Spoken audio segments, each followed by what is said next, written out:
So as we can see, these look pretty gross. There's normally caps that go here.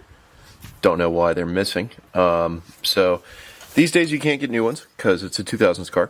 So what I did was I ordered new ones from eBay, and they're already painted black. So plus on a black car, even though I don't love the color black, it's great to have it on this vehicle. So what you do, pull out these.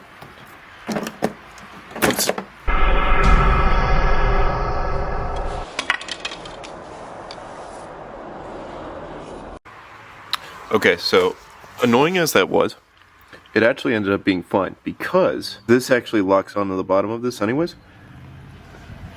So it coming off of that was not a huge deal, because what we can do is we can take some needle nose pliers, dive in here very gently,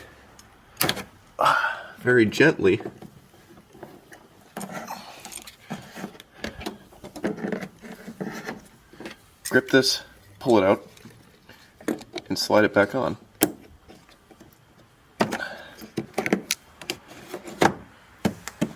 And like that, we have headlight cleaners. And of course we don't just do one side here. I'm gonna do both. I think I'll be a little bit more ginger with this side. So you go ahead and, first off, there's some clips on the backhand, so you're gonna clip them the top underneath first. There you go. And then you just should press on the bottom. And provided there isn't a stupid amount of ice where you live,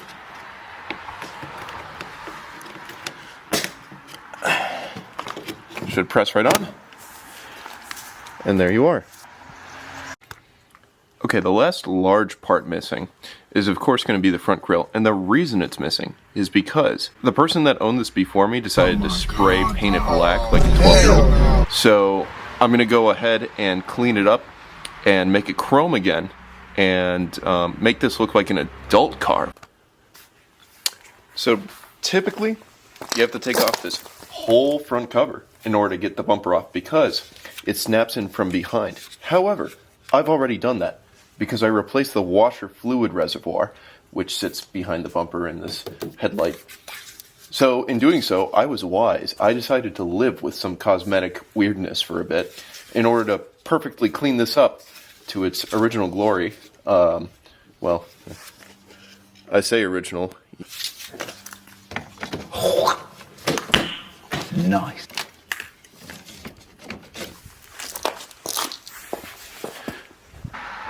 I mean, I've seen some real pieces of shit in my day, but I don't think for $2,000 this car looks that bad. Now that we've, buffed the headlights and put on some eBay parts and done 13 hours of scrubbing with adhesive remover on the grille. Now the next item to tackle will be these awful, terrible rain guards that go on the side of the windshield, because these are literally just flaking apart at 20 plus years old, and also shouldn't be able to do that. I shouldn't be able to do that. So we're going to replace this whole trim rail. It's also painted to match the vehicle. Thank God I was able to find one, because I would hate to see if these are available or not. I'm going to guess they're not from Volvo anymore because, 20-year-old vehicle. Okay, so another thing that's like stupid and piddly is that this sunglass holder, as you can see, has left all of its foam in 2006.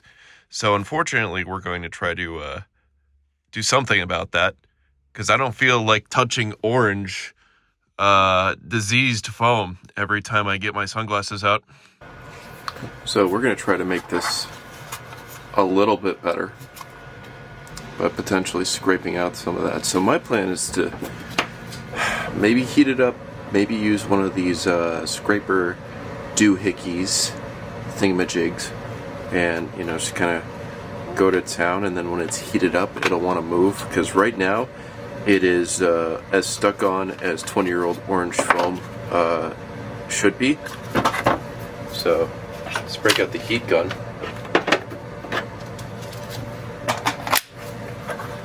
Try not to melt it.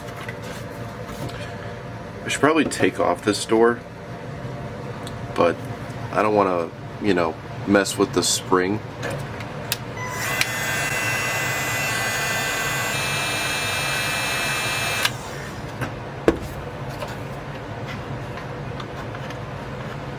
Sometimes my genius is... it's almost frightening.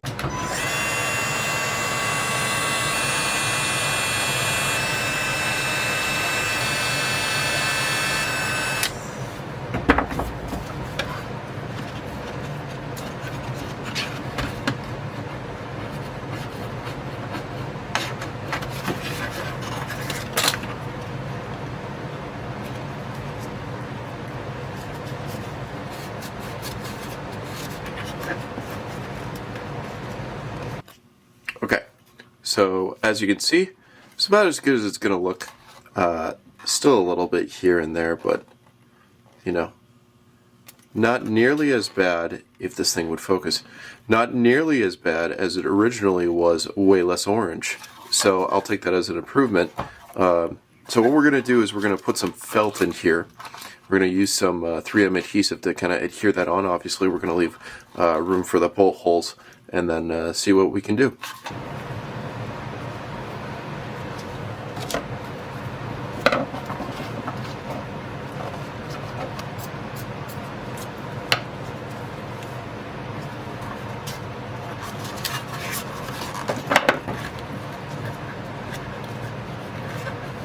Yeah, that's a shape.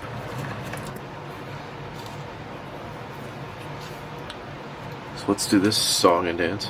Let's see here. Just barely tuck that in there. Or not, because it's wet with glue. Of course, it's gonna fight going in.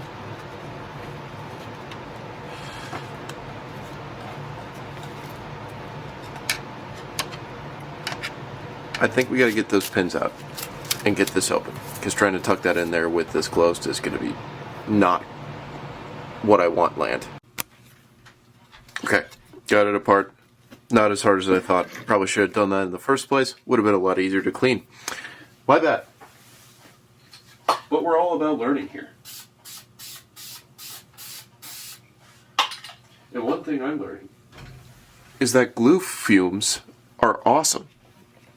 Oh, this, I might have ruined this felt. This felt is just wet with adhesive. But we'll let it dry overnight. You know, we'll see what it does. It could come out okay. At worst, it stays an adhesive nightmare. I'm going to use a soldering iron to burn these out. That way it is a clean hole. And it'll be a lot easier than trying to poke something through and pulling the adhesive on accident. Okay, so using a soldering iron, we were able to get these two really pretty holes. Okay, so I got that cover back on. So now we'll look and see. That doesn't look too shabby.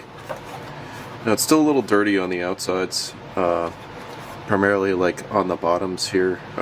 You might not be able to see this, but it's all like brown and a little bit gross. So we're going to use some plastic polish to try to clean that up, put it back a little bit better than we found it, and then we'll also clean up this gross little insert, and then try to see if there's some way that I can stick that down, or if I'll just use a very small amount of like hot glue, 2 dabs on the back to keep it in place. As we can see here, the final product was worth the work. Looks brand new, like you would have got it out of the parts bag. Just for those watching at home, that is the part number. Okay, so it's significantly later, and we have it installed. One thing that was a problem is this bolt hole decided to start to strip out, so I was able to use a thread chaser. Not a thread chaser, this is, well, I guess this is really a thread chaser. There's 2 types. There's this type and obviously the one that goes over the bolt.